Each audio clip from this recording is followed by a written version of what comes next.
always say that because people are supposed to have a wonderful weekend anyway, and I do hope you have had yours. Now, what have I got in today's program? If you're aware, all of you are aware, obviously, if you're living here in the UK, Britain's about to leave the European Union. And that is going to happen at the end of this month, well, officially. And then we'll have a transition period that will probably take a year. And then we are totally out of Europe for good. But what is it going to be? How is it going to be like? How is it going to help the immigrants like we and many others? Is Africa going to gain from being out of Europe? From this move, is it going to gain or is it going to lose? With me in the studio, I've got two beautiful ladies, both lawyers, and they've been handling immigration issues for quite a long time. So listen very carefully for what they have to say, especially if you have relatives out there or colleagues out there with immigration issues, and this could affect them in one way or another. So you've got to learn something today, and it has to be something big. Welcome to the studio, both of you. Thank you. Yeah. The first lady here is, gosh, what am I doing? I think it's the beauty that is hitting me now. Esther Aryee, a senior partner at Immigration Legal Solicitors. Welcome to the program. Thank you, Stephen. Yeah. Thank you. And Emma Hood, who is also a partner at Legal Solicitors. Welcome to the program as well. Thank you, Steve. Right. The key issue now, as we go on, is the first question is always to deal with: are we benefiting from this? Are we, as Africans, especially now that we have the Africa Summit here? Everybody's looking at it. The South Africa Summit, by the way, is just ended yesterday here in London, and of course, several African presidents have been here. We don't know what deal Boris Johnson has put at the table in front of them, but we'll learn these things as we go along. Is it going to be beneficial to us, the Africans? Are we joining? Are we going to replace the Europeans who have been here, or is simply going to be, hang on now, we have good readings now, let's start looking at the others who have remained behind. What do you think? Thank you, Stephen. Yeah. Very good question. You're right. Britain is leaving the EU, whether we like it or not. Exactly. Yeah. Boris Johnson won the elections. Get Brexit done. Yeah. So we know that that was the key thing. We are on our way. Brexit is happening, and it will happen. The key question that you asked, whether Africans are going to benefit. Yeah. I think that we have to look at it broadly. Right. Yeah. First of all, we know that surely before Britain or EU opened up to all the other so-called A8 countries like Lithuania, Poland, and all that, we in Britain thought, the Africans here thought that we were better off in terms of maybe getting employment, in terms of treatment and how we're perceived. You know, so many of my clients have complained that since UK opened up, like the other EU countries joined, many of our African colleagues have lost their jobs. You know, many of them are no longer they are not needed. Their services are no longer needed. Yes, I have had so many clients, and even if you look around, maybe you can do your own little survey, which I have observed. That when I used to take the tube, you know, early in the morning, you find Africans, you know, sort of doing their cleaning jobs, which, you know, but jobs, with time, their faces changed, and you tend to see a lot more Europeans doing that kind of work. You go to the shops. From Eastern Europe. Thank you, Eastern Europeans. You go to the shops and you see young African ladies, you know, or blacks, you know, as still assistants. And with time, we saw that that was changing as well. So effectively, surely, opening up the EU, I think most of our people were affected. The question is whether we would benefit now that Britain is leaving the EU. in a way, if you consider the fact that UK wants to have, trade deals with Africa, I think that is a positive thing. Yeah. But we don't know how far that is going to go. Yeah. Yeah. Well, the question is, yes, we don't know how far it's going to go. First and foremost, I need to find your opinion on this. Okay. Yeah. All right. I beg your pardon about that. I would also say that, as Esther said already, people were losing their jobs, and it was difficult for Africans per se to get into higher positions within organizations. Now that we live in the EU, maybe it would be okay for them to get jobs again. It would be better for them to apply for better positions within organizations. It is really difficult because they have the EU members who are already getting higher positions. The EU members? Yeah. So I would probably say that if you go to any organization, you see that they are really dominating, unlike maybe years ago where you see a lot of Africans benefiting in those areas. Yeah. So maybe if they should leave now, then it will be an opportunity again for them to go into those places. Well, the thing is, there was a lot of hype over, of course, the departure. I said, look, these ordinary jobs that you've mentioned were initially done by Africans and migrants from other parts of the world, Brazil, South Africans, and so on. But non-EU members were not doing these jobs. Suddenly, the coming in of, obviously, of Romania, Poland, and the former Eastern, so joining the European Union, because the rest of Europe, other than those Eastern Bloc, were not part of Europe, but they joined Europe.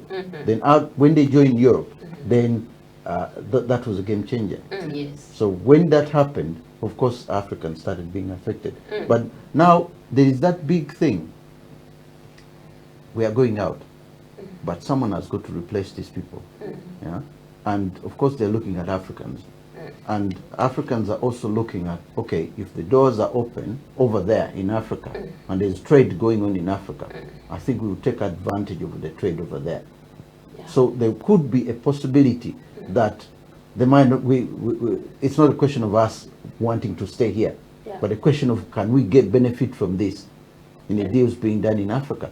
We can look at it from both ways. From both ways, yes, you're right. The thing is, you are right. Now, because of we don't know, the negotiations are going on, and EU is trying to give UK, or Britain a tough time in terms of trade deals. If you've asked our people to leave, you don't want to be in the EU, then we are going to punish you. That is the message. So Britain says, okay, we are now turning our back somewhere. We're going to look at Africa to see what they have to offer. The question is whether we'll be able to deliver, whether we'll be able to contain, the trade deals that they are proposing. It's an opportunity for us in a way, it is a big but we don't know how the game is going to be, played out. Hopefully, our people will benefit. I do hope so. You've talked about the benefits. You talked about the deals. And I know you're not a politician, and I wouldn't want to push this to you because because the problem with Africa, and I've had this on this program so many times, is that even if something is put at the table for us, if food is put at the table for us to eat, the chances are we're probably going to say, why is that food at that table?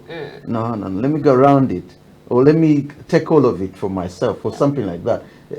If looking at the Africans and the African leaders, and as this summit has been going on, there is a question mark, especially the Ghanaian president gave a speech, and there was sorry about I listened to it.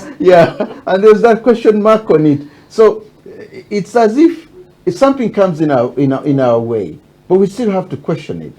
So do you think these deals will be successful? Well, thank you, Stevie. Very good question. I am so sorry to say, but I think it's a fact that Africans are I don't know. As you rightly said, oh yeah, this is too good to believe. This is an opportunity for us. But we really need to sit back and analyze and assess. You know, what can we gain out of all these so-called trade investment and proposals? Are they coming to take from us? Are they real? Are they real? Thank you very much. If they are coming now, what are they after? Thank you very much. Is it another because reinvention? They wouldn't come if there was nothing. Thank you. Reinvention of colonialism or what it is. So our leaders have to be very careful. And they have to really analyze what it is they're getting that message across. What it is. That I hope they will watch, because, they will listen. Because I'm not being a male chauvinist here, but what really happens is that when a message comes from a woman, it's always powerful. a powerful message. So what's your opinion on this? Okay, so what I think is we have to look at everything that they're going to put on the table for the Africans. Especially, we don't want history to repeat itself. We need to be careful as and when we should approach things, whatever they're going to suggest or whatever they're going to propose. We need to be mindful of our people. We need to take care of what needs to be done first. We may be enticed by whatever they're going to give, because as Africans, we're always eager to grab whatever is on the table. But as always, I think we have to look at it carefully so that they wouldn't sign any deals which are not really going to benefit anyone. Now, I want to come back to the legal system. Thank you. Where the immigration system is working. Now, you're working on cases, on issues, obviously, of immigration. And one thing that I've noticed as well over the years is legal firms not operating independently, operating independently and not operating as a unity. We are talking about unity in Africa and so on. But there are cases which America has it, and I think the other European countries have it, where you are cooperating in terms of the way the cases are working. When you have a particular case and more than 16 cases which are particular, but they are in different law firms, and you stand as one, because the cases have similarities, and you challenge everything as one. Is that existing with the African or other legal firms? Because I haven't had that here before, but I've seen it at the High Court at one point with a different case. Russians are doing that when they come here. There's that fight, and then they have 6 or 7 Russians with different legal firms, but all the firms are one. The money goes in one pocket, and then the firms spread it up. Does that exist with your firm? Thank you, Stephen. It's a very sensitive area. I know. As a solicitor, you know, when I go into the profession, my desire was that maybe Africans or black people, for that matter, will come together and will be able to have bigger firms, bigger organizations where we'll be able to make an impact, It will take another 100 years for that to happen. But there is something, I don't know, something, which is inherently wrong it's in our DNA. System. It's in our Thank DNA. you, in our DNA. People may disagree with me, but I want to speak the truth. I want to be plain that I don't know what is wrong with Africans or black people, and we just cannot unite. We can work together. When you look at even the legal profession, you see the white firms are always developing. I was going to say that they are becoming bigger and bigger. They have branches all over the country, and you ask yourself, why is it that there is even a system, these African firms are not progressing? There's even a system where a friend of mine went to one legal firm over something, and actually the lawyer there took on the case, but he told him, I said, look, I'm not going to handle this case, but there's a legal firm down the road. I'm going to talk to them. They're going to handle your case, but it will be as good as you being there. Now the two lawyers had agreed on something. In the end, he was handled by the other person, And when it came to the payment, he actually told this guy that, no, you don't write the check in my name. Write the check in the other man's name. Because you were there at that law firm first. Although he had actually won the case with another legal firm. So he was saying, but I said, no. The money has to go to him. And then he has to give me my share. I said, they said, how does that happen? You know the Africans, and he said, I'll take the case on. He said, can I take the case to someone down the road who is similar? He's another legal person, and it can't happen. It can't happen. Yeah, it can't happen. It was someone disagreed with me when I tried to put up this argument, and I think by and large, it's a situation that from the top, from our leaders, we cannot unite. Can you imagine if all the African leaders will come together, have their proposals, what they want to happen in terms of what UK wants to offer or Britain wants to offer them? You know, they will have stronger bargaining power, but that is not going to happen because we would cut, behind each other. Nkrumah had that idea. Nkrumah had that idea, and he did so well to try and preach it in his books and so on. But he's gone years ago, and the structure, everything changes. What do you think now? Is there something we're trying to find a solution now? Thank you, Steve. Yeah. I think they can do something.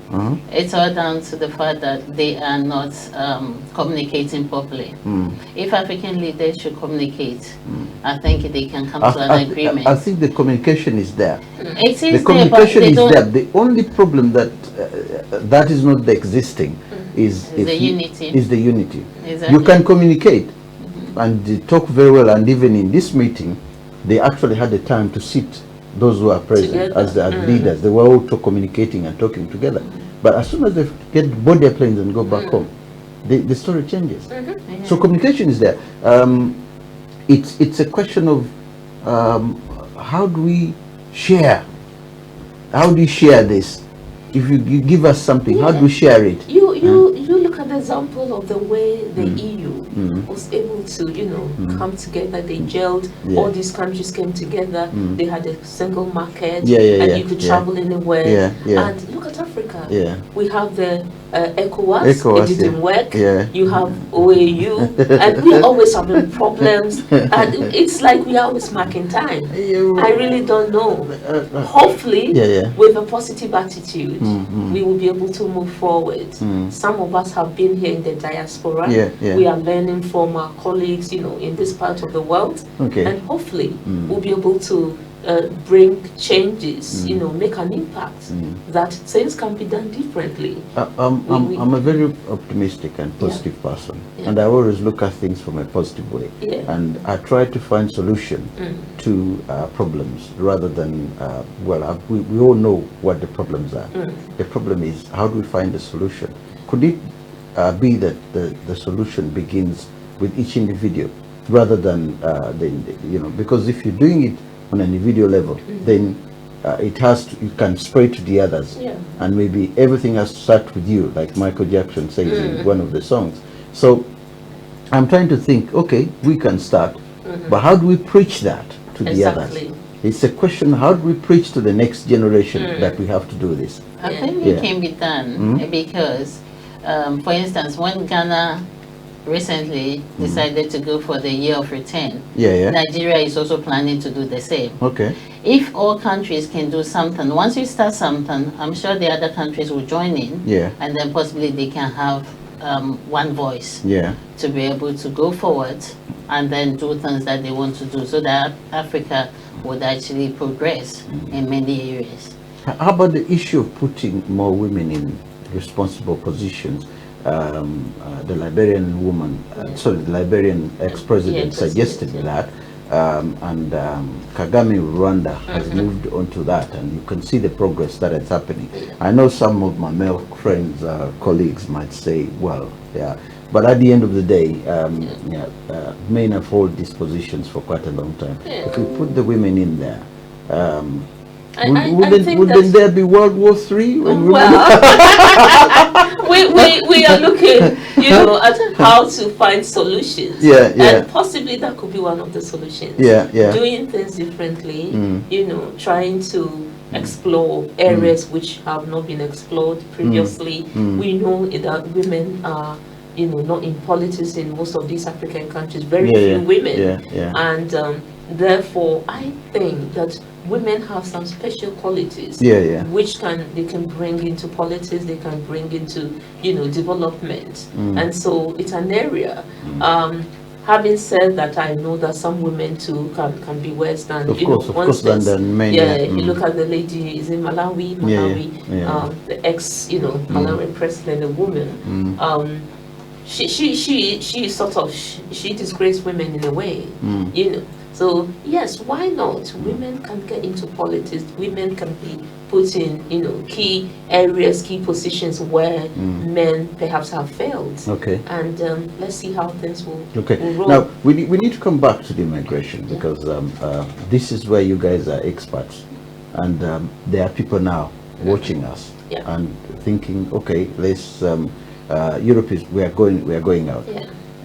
How can these two beautiful ladies help me if I have a case, say for example that I've been here and I want to go and work in Europe, for example, and would there be changes that the British people, although we have left the European Union, but we still have the laws allowing us to work in the European Union. What changes are going to happen? Because there are so many black British people living in Europe. How are they going to be affected by these laws? Thank you, Stephen. UK or Britain has confirmed that those European Union citizens who are already here and are working, their rights are confirmed. They can continue to stay here as long as they like. In fact, we have this pre-settled and settled status, applications going on, and so many of our EU citizens, brothers and sisters have applied, and they have been successful. To stay here. If you are here and you are an EU citizen and you haven't confirmed your right to remain, please take steps. Just go online or come and see us. If you are not a computer person, we can help you to apply for either your pre-settled status or settled status. The difficulty is those who are living in other EU countries. How do they come in? UK has opened their doors until the 31st of December 2020. If you are not here but then, ready by then obviously you have a problem. They have extended up to 2021, June 2021, where people can still apply. But if you haven't lived here and worked here before this 31st December 2020, then obviously your right is going to be affected. You will just come in just like any other third-party national. They call us, we from the African countries, third-party nationals, because we don't belong to the EU. Third-party countries. So now, more or less, we are all going to be third-party countries, not EU citizens, especially those of our people who are in France, Germany, and they don't have the European Union passport. Obviously, they can't come and live here. Of course, If you are settled in Germany and you move to the UK on your Ugandan passport or Nigerian passport, you will have no right to be here. They will give you 6 months if you come as a visitor, and after that period, if you don't seek to regularize your stay, then you become an illegal or an overstayer. So it is going to be difficult. I know so many people who are more or less waiting to obtain their European Union passport. And they keep calling, my passport is not ready, I don't know when I'm going to get it, would I be able to come to the UK? And it's difficult. It's going to be quite sad. Now there's another thing that is interesting as far as that is concerned, that you find that some other people are actually preferring to leave the UK and go and settle, because I didn't know this until I saw the migration records, where they're saying some people are actually interested in moving quickly to get the Irish are getting Irish passports quickly. In Northern Ireland, those across the border are getting the European passport from the other end, because they know with time the movement, if it goes away, at least you stand more chances when you are going to move to all the European countries. You know, there will be more chances of you staying there than, you know. And have you come across cases of Africans who are so keen on being in Europe rather than being here in the UK? Well, I don't know, but to be truthful, for my own little survey, I think most people want to be in the UK. Yeah. And I've asked them why. Yeah. They're coming from Germany, France, especially, you know, Nigerians, Ghanaians. The moment, as soon as they obtain their European Union passport, they want to move And to stay the UK. and stay here, yeah. Exactly. You ask them and they tell you, we want our children to go to school and speak English. The language is difficult, you know, and we think that there are more opportunities in the UK, especially people coming from Italy. They will tell you that they don't have opportunities there to develop. You can't get a job in Italy. You cannot be even a bus driver in Italy if you are you are a black man or, you know, black woman. So when they come here, they see that they can be nurses, some can be doctors, they can go to school, and they want to be here. Now, something about Europe that I need to find out.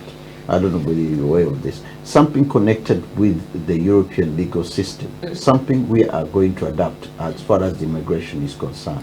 Because there will be the British law. As we move, it will remain a British law. Then there will be the European law. And this will affect immigration as well as it affects other laws, company laws and stuff like that. Now, I'm trying to find out, is there something we are going to adapt from the European law that will remain here, or as far as immigration is concerned, or is there something that that we simply say, hang on a minute, we're doing our own laws now, we don't really care about I would answer and I will give them an opportunity to also ask. If you look at it critically, one of the key issues that Britain considered when they decided to leave the EU was the law. We want UK to have its own laws, their own law, be a sovereign state properly, so to speak. So that was one of the issues. Migration was one of the issues. Too many European Union country nationals are coming here. We want to curb that. And so, yes, of course, Britain has been in EU for many years now.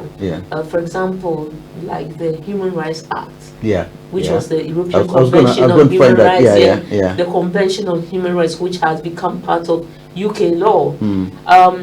I can imagine that that is going to stay, you know, because it's the fundamental, it covers fundamental rights of citizens. Of course, and it's now part of the domestic laws in the UK. It's been in existence and it's taken in, exactly, so there's no way they just go to, exactly. So surely that is going to continue. Possibly when it comes to maybe new EU laws that are going to affect EU citizens, then we'll see how UK is going to adapt their own laws, you know, in line.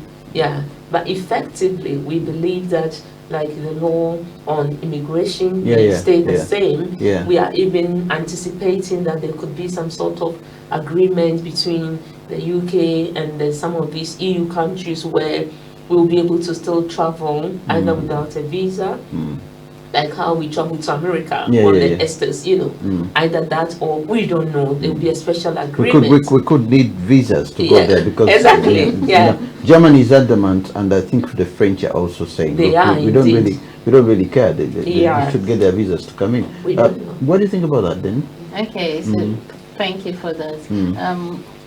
Your previous question, whether people want to come in to stay, you get a lot of clients who will come in and then you ask them whether they want to apply for the British passport or something. They will say no, they don't want to do that. They don't want to apply the British passport? No.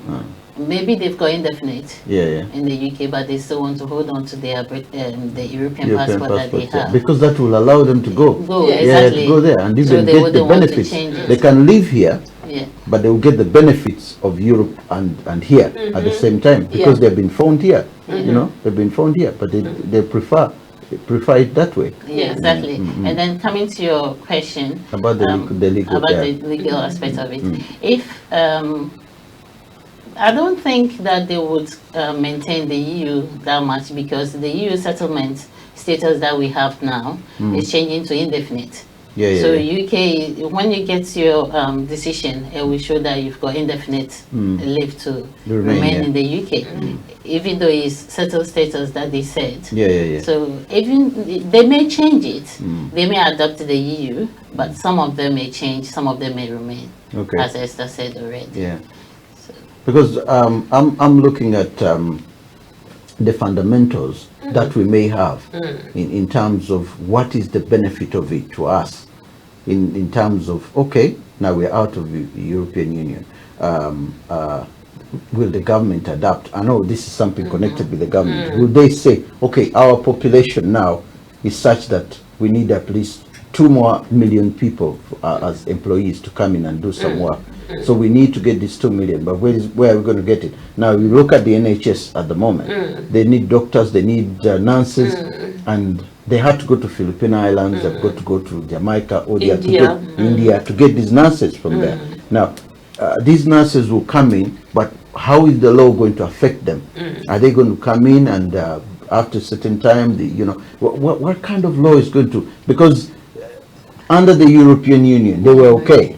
You know? Now they're no longer in Europe. It's something else. It's going to happen. You know. So, will there be any of those changes? Yes. At the moment, when the EU citizens like nurses and doctors are coming to the UK, obviously, as long as you have your EU passport, you just come in and then you work. You know, you don't need anything. You just come in with your passport. If you're a French national, German national, you walk in and just come in and work. And that would change once Britain leaves the EU totally. You know, after the cut-off point. If you are coming, then I can imagine that you may have to apply for some sort of visa. You know, unless there's a special agreement. You know, but those of us, again, third country nationals, coming from other countries like India, Philippines, Ghana, Uganda, Kenya, at the moment they have the what they call the point-based system. Which he's actually talked about introducing. Australia has got it. Australia. We literally copied Australia in a way where you have to score some points. You need to find a sponsor in the UK, i.e. an employer who is registered with the Home Office as a sponsor, who can then decide to employ you. So once you get your sponsorship ID number, they call it, then you can put in your application to come. For example, an NHS hospital can be a sponsor, registered with the Home Office. They have a sponsorship ID number, and so they can, you know, assess you and everything, decide that, okay, we want you to come to the UK and work. Then they will give you that sponsorship certificate, and based on that you apply. You need to score points for your maintenance. Some of the hospitals or the NHS organization will pay for your maintenance, and then you come in. And when you come in, you are restricted. You cannot work for any other employer. You only have to work for them. Exactly, for that one employer. If you want to work for another employer, then you need to make another application, a fresh application based on that new employment, and it has to go back to the Home Office, you know, for them to assess you again, to grant you permission to stay, you know, based on that new employment. So at the moment, that is how it works. How it's going to work. Now, something else that I probably want to comment on as far as that is concerned, because I've been reading the Australian law, and something that the Australians observed over a period of time with that is that the point score system hadn't been discussed with the insurance companies, because when a person comes in, okay, you can buy your insurance from anybody, but if you've been invited by a company and that company has to pay some kind of insurance, should anything happens to you in that country. Now the Australians realized that the amount of money the insurance were demanding was quite a lot. Now you go in there and push that insurance back to an individual. That they realized that some people didn't want to pay that insurance because it was a lot of money. Now, if you're going there to work for $200 a day or $200 a week, and then the insurance says we're taking $100, then what are you working for? So that system could affect the British system or point system here, because I don't see how insurance companies here are going to accept that. Now, I don't know whether you have an opinion on that. Thank you, Steve. Looking at the insurance aspect of it, we have the IHS, all right, which help people to stay, but you need to pay it once you put in your application. Okay. And that should cover you to go to hospital. It's just like you paying your national insurance. Unfortunately, once you get in and you get a job and you get national insurance, isn't it expensive? You have to. Isn't it expensive for people? Is it expensive? It is expensive because for 2.5 years you have to pay £1,000. £1,000. Yes. Okay. So if you your application will be for 3 years, which is a sponsorship certificate that you'll be applying under, then of course you have to pay £1,200 for the 3 years. Does that involve children? Children. If you have had your kids, for example, and you want the kids to come along, because most you have to insurers pay for would the say, children as well. Everyone would pay.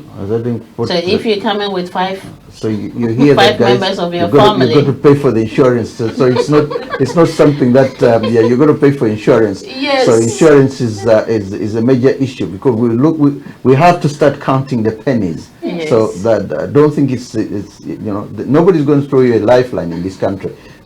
So you have to pay for all the children. Yes, you have to pay for individual ones. Now, if your parents, for example, want to come for a visit, well, That's if someone different. is coming for a visit, Yeah. you don't pay for insurance.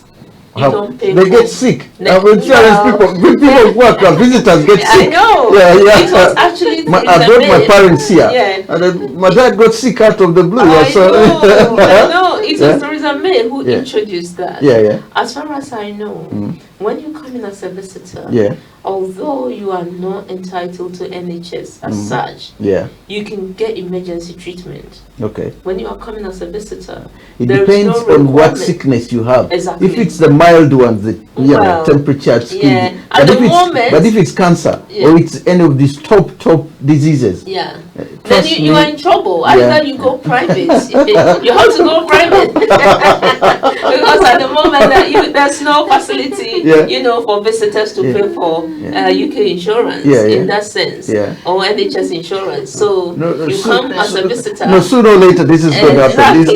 It's going to Yeah. happen, and that is what is going to complicate most of the it stuff. is, Yeah. it is the truth. Yeah. Previously, even students or workers coming did Yeah, not yeah. have to pay this IHS, But now, Yeah. you have to pay. Yeah. Theresa May actually introduced it, Yeah. and it's working. It's a lot of money for families. If you are coming Yeah. Yeah. as a couple Yeah, yeah. with 3 children, you can imagine. Okay. You pay £5,000 just in insurance. That is excluding your application fee. Yeah. But if you are coming as a visitor, at the moment, we don't know whether it's a benefit or it's a detriment, because you don't pay for NHS insurance. Yeah. You are not entitled to use the NHS. Yeah. But in an emergency, in a real emergency, then you can't use it. If you Somebody- become ill in a way, you have to go private. Somebody has to pay for that. Yes. It's never free. These things come around and you look at them and you think they are free, but they're never free. No. Someone has to pay for that, and you have to look at. That's why I keep warning people. You have to look at the labels somewhere when they're giving you a visa, so that you don't make that mistake. Yeah. Don't make that mistake. Now, I want to go. The last time when you were here, you talked about the Commonwealth issue that you people were fighting so much to Yes. achieve. I want an update on that. Thank you so much, Yeah, Steve, yeah, for I want giving me an the update opportunity. because- Thank you. I was actually itching. I was dying to talk about it. Yeah. Those of you who listened to us the last time, Yeah. we were fighting for amnesty, so-called, Okay. for Commonwealth citizens who have been here for at least 10 years without any criminal convictions. Yeah. We fought and fought and fought, and we thought that we were making progress, but obviously this is a political decision, Yeah. and Boris, before he became a prime minister, when he was the mayor of London, actually mentioned it, and it was part of his intention to look into this. But we know how Brexit was going back and forth, and so that issue more or less was tabled, like it was put aside. But we know that we know that it's still in the pipeline. My advice to our viewers is, if you are in a situation where maybe you are waiting for the amnesty, don't give up. Don't give up at all. We know that something will happen. But at the moment, rumors are going around saying that yes, Home Office is giving status, secretly. There is a form called Get P or Set P or whatever it is. Please do not follow it. Don't pay money to anybody or any, a lawyer or solicitor. Make sure that you find out exactly, what is going on. I strongly believe that if there is any amnesty to be open, and the Home Office cannot do it in secret, at least lawyers like us will be aware. We have communication, regular communication with the Home Office where they send us updates, and so if there is anything like that, we will know. But for now, we are telling our viewers that there is nothing official like that. So don't let anybody mislead you. If you get any text message or WhatsApp message, please don't follow it. Just verify. With a reputable firm or solicitors before you take any action. Reputable firms. That's a good one. At least you've given them a very good warning as far as it's concerned. You've given them a very good warning. I was trying to get to a couple of messages which you have received here, and what is next for Africans, obviously, and most people are so keen on really learning more about the European issue and changes that are coming in, and that which you have just mentioned, because there were quite a number of people who were asking me about the update on that, on the Commonwealth, and especially the Commonwealth countries, and there is that issue which you had mentioned of the 21 year, if somebody who's 21 and is has being allowed here, Australians and Canadians, and, they make use of that law, but Africans haven't made use of that law. Why? To be truthful, instinctively, I feel that our leaders should have this opportunity to as part of the proposal, trade investment, proposal, we have our people here. To be truthful, will be over about 1 million people who are here as singles, no criminal record. They are decent citizens, but they don't have status. Well, and if it could be part of I've got a couple of messages here which I really want to come out before we go. Please, there is a trading message that if you have been on a 2.5 years before, they are now changing that to indefinite stay. Please, is it true or not? Something about that? It is not. It's not true. It is not true. It depends. If you are a family member of an EU citizen, and you've been here for 2.5 years, maybe you've been granted for 2.5 years. You may qualify for indefinite leave, but seek advice. They need to check when you came here as a family member, but if you are just here as a dependent of a British citizen or a partner of a British citizen, then unfortunately you stay on your 2.5 years. Really? So it is not true. Yes. How about those in the army? Because somebody's asked if there's something connected with the army here. That people are being brought in to join the British Army, and they're staying here because they're members of the British Army. No, they are serving the British Army, but not here, but abroad.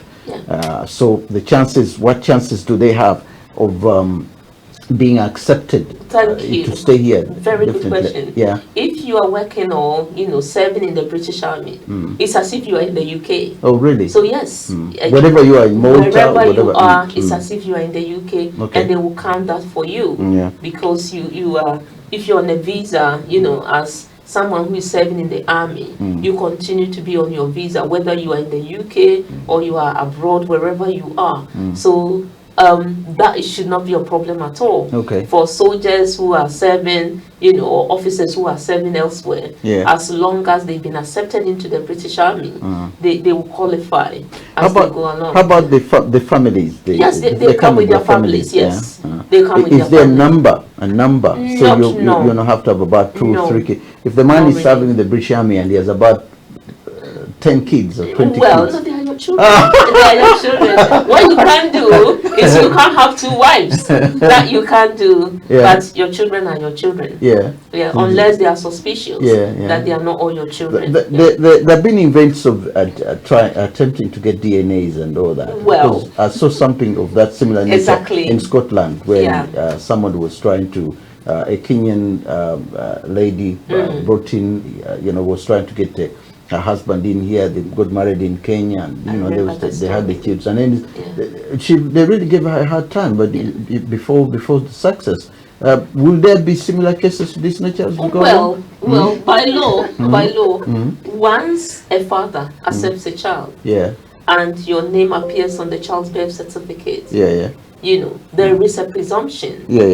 In law that the child is your child, unless that presumption can be rebutted, i.e., in some cases the Home Office may consider when you conceived, where was your husband at the time. Yes, I did a case like that. Really? Yes. As someone in Ghana, he had gone on holidays, and then he had a partner there. The partner got pregnant. He came back to the UK, and the lady gave birth. And then they applied for the child. Obviously, you know that when you have a child, if you're a British citizen and you have a child abroad, that child is automatically British. Really? Okay. Especially if you're British by naturalization. So he wanted to bring the child, and then they started, saying, "Oh, we don't believe that the child is yours," and all that. So then you have to do DNA. But by law, once your name is on the child's birth certificate and you accept the child as yours, that should suffice.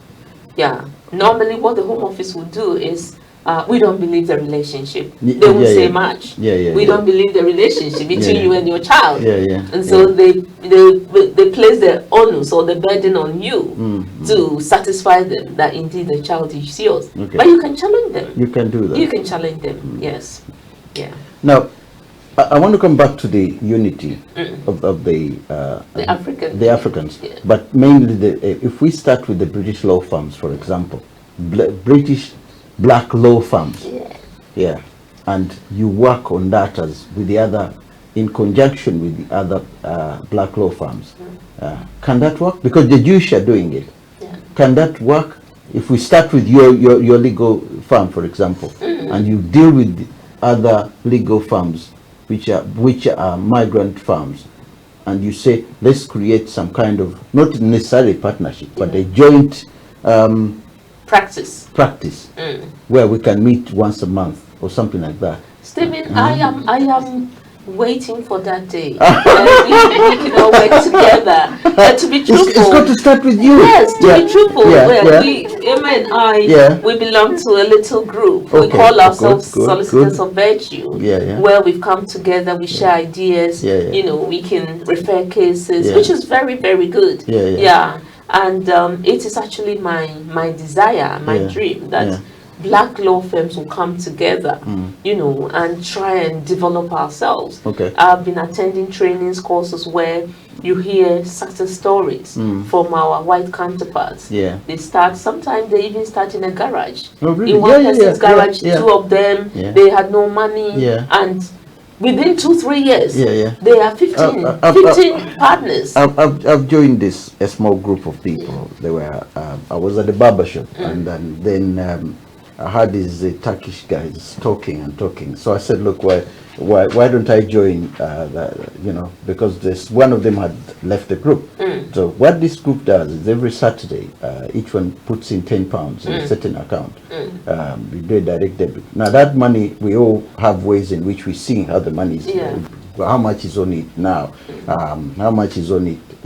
And it has been growing up. I won't tell you how much it is now, but but it's so it's quite interesting because when we last met and we saw, and we are starting to think, okay, is there something that we could do with this amount of money? You know, so that's the kind of unity the Indians have got. Yeah. They've had that for so many years, and I do think that we also need to have that kind of unity. But that's why I'm putting that to you, as you know, and said, look, if it starts with your law firm, and you look at other small law firms or even bigger law firms, and you say, look, we want to establish something of this nature. If it can work, it is challenging. Yeah, it is. I would speak from my own experience. Yeah. You know, I would not be able to give much details, but it is challenging for black law firms to work together, collaboratively. And knowing that, it's difficult. Africans don't really have. They don't have a lot of money. And, we don't. So if they are going to start work on immigration cases, on their immigration issues, most of them work individually. They told everything to try to settle their status here, and it becomes hard. And some of them go to scrupulous lawyers who are really stealing their money, and in the end, they don't end up helping them at all. You know. We would definitely say that if you need to make application, or if you need any legal advice, it's best to go to the best lawyers. Best lawyers. Best money. Best lawyers. It's not that expensive, you know. We are reasonable. We are reasonable as compared to other law firms. It's best to seek the legal advice. Okay, you are saying that, but what is the minimum you could take from somebody just to handle this? Because even just sitting at the table there, for a man to listen to you, before you sit at the table there's 50 quid that has already gone. You don't go into a lawyer's office just to sit there. You know, no, you sit there. By the time you sit on it, and the man has told you he's not going to help you, he has already taken 50 quid. And let me interrupt you. Let me give you a good scenario.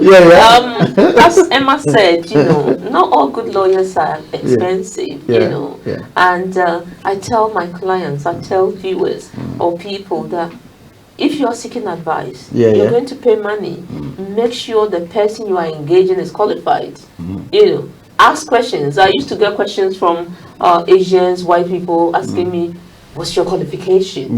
Who are you? Are you a solicitor or a barrister? And I need to tell them. I needed to tell them who I was. You know, in fact, the first thing is when I meet a client, I am so and so, and the client will have to know, you know, my position, who I am.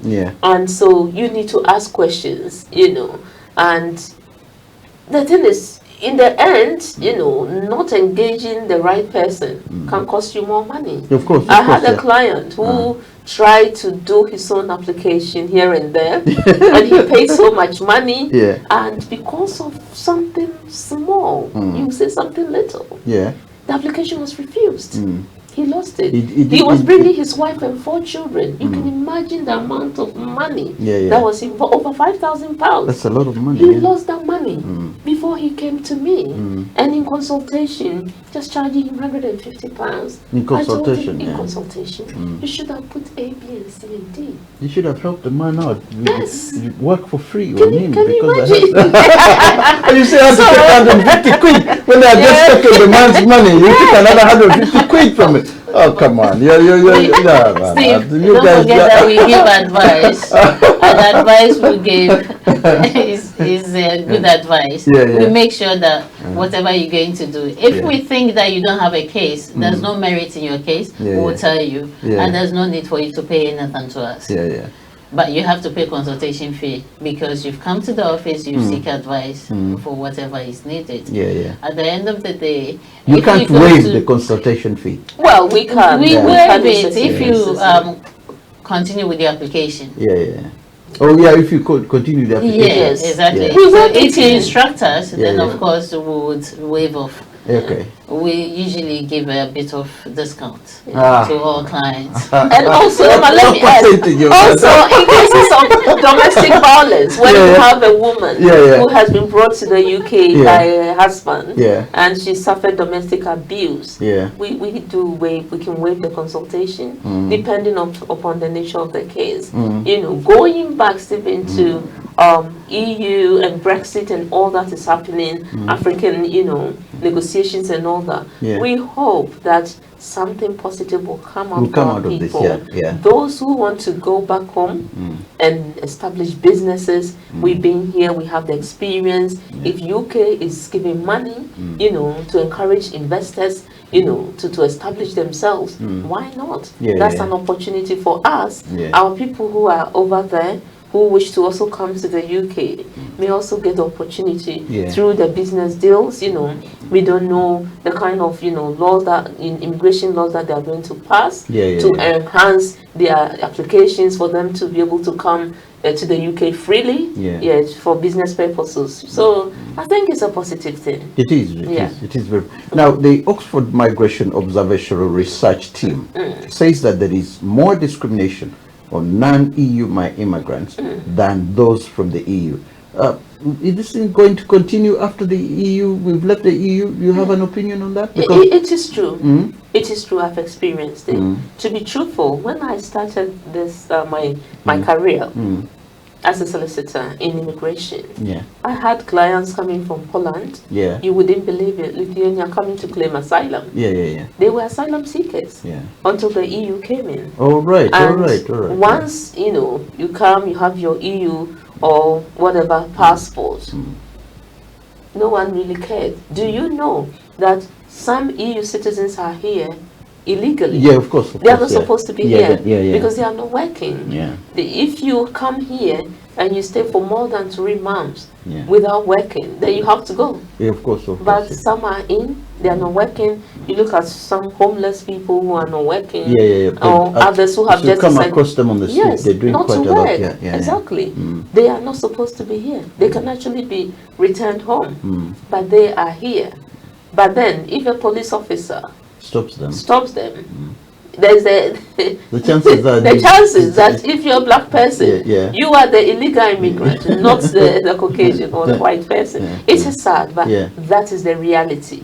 We hope that once we leave the EU, maybe the narrative will change, and because there'll be need for it. Now, another thing which I've always wanted to find out, and your colleague may help me here on this, is an issue on this discrimination within the law system itself. It doesn't only discriminate black people or the Africans, those who are charged, say for example, criminal offenses, but it also discriminates with those who are actually working as legal, as lawyers, and the lawyers, those who are practicing when they go to courts. They are not given, they may be allowed, they allow you guys to come in court and represent cases, but there are more chances of, because somebody was telling me, 2 or 3 people, they said, look, if you really want somebody to win an immigration case of yours, then you go and get service with a white guy rather than getting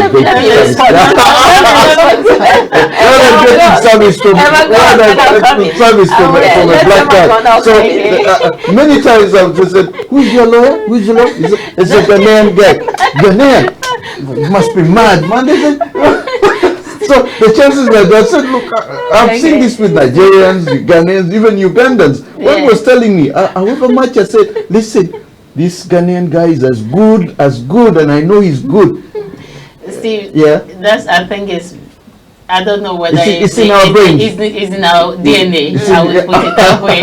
Because when you go to court, it doesn't matter whether you're black or white. That's how it's supposed to be. But the reality you argue your case out. Yeah. And if you have the points to make sure that you win in your case, obviously you win the case. But I think with the blacks, what we always do, I don't want a black barrister, I don't want a black solicitor, I want a white person to deal with my case. Because obviously they will win in court. That is not true. I would probably say that is not true at all. That is not the case. So Esther can add more to it. I can share my experiences. One, yes, to some extent, you can suffer racism as a black lawyer. Most of the judges are very decent.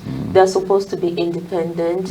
But occasionally you may come across 1 or 2 who can obviously display some evidence of racism, if you like. One time, I was in court, and the judge, I was trying to talk to him, you know, in a preliminary matter. Yeah. And then he said, Mrs. Aryee, are we communicating? I can't hear you. I don't understand what you're saying. And I lost it. I took it through for a Oh, you lost it? Yes, I said, sir, I am speaking English. If you take your time, you would understand what I'm saying. And, you know, if you are not strong, you can be intimidated. Of course. Yeah, but as long as you are there to fight for your client, you are fearless. Yeah. You are fearless, and you need to prepare, you know, your case, make sure that you know what you're saying, you know the law, you know the procedures, and so if a judge is seeking to bully you, you know that they can do it. Somebody's asking here in related to why does applications take so long for decisions to be made? Is there a way for one to get a decision quicker? Well, it's a good question, but we don't know the answer. That comes from the Home Office. They say that normally they will tell you the application will take up to 6 months for them to decide, but they can go over that, and they need to write to you to tell you that unfortunately your case will take more than 6 months, so especially in a complex case. It's nothing to do with the lawyers. It's nothing to do with the lawyers, as long as you are satisfied that your lawyer has submitted the application. Ask for the evidence to satisfy yourself that your application has been submitted, and then the Home Office will do the rest. We're coming towards the end of the program, and I just want you guys to be honest with me. You've never faced discrimination because you're women? Well, where you walk in and you look at the man's eyes, and you straight away know, he's sort of undressing me in a way because I'm a woman, is that feminine kind of thing. Because when men have like what you just described, when men come in and you say, the boss you around, and said, what is she going to do anyway? Because I've been hearing these cases every now and then, and even your fellow women preferring to have male lawyers than having women lawyers. It is so sad. It is sad for especially your own black skin person to tell you that, can I have a white solicitor or barrister? That is hurtful. But then obviously we have to understand, the mentality, the mental state that some of us have, that everything white is perfect. Of course, but it's just not true. I had experience, I think, once I felt that, am I being treated this way because I'm a woman, a woman lawyer?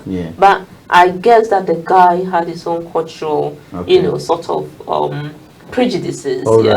And he felt that woman in court, and so but I dealt with him. I dealt with him. You haven't experienced that? No, not at all. Oh, you're a very lucky woman. Very lucky. They probably don't want to tell you that there's a look. I think with this one, because of her beauty, and better not. In my situations, to me, I understood the guy. I had pity on him. Because I felt that he came from a culture where women stay at home and they are not recognized. They are not supposed to even talk. Then I was in court challenging him, and so maybe that's how he felt. But as I said, I put him in his place. It's one of those things we come across, but I'm glad you know how to handle most of the situation, because most people, they break down. They look at it from a different angle and say, look, maybe I went into a wrong profession, maybe I better move on. But you're still in challenging and working hard, which is quite interesting. And I do hope that you come back next time and tell us about, especially the amnesty. The amnesty, because it is dear to my heart. It is extremely important that we get to know where that one is going. And I want to thank you for the fight, because someone else would have given up by now and said, okay, this is not a winnable fight, especially with the Boris now as the Prime Minister. It could be extremely difficult. But you're still putting the fight on, which is quite good. It is quite good, and keep it up.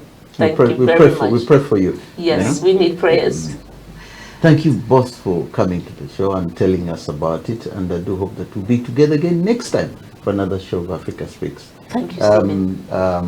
Thank you very much for viewing us, and may God bless you. Thank you.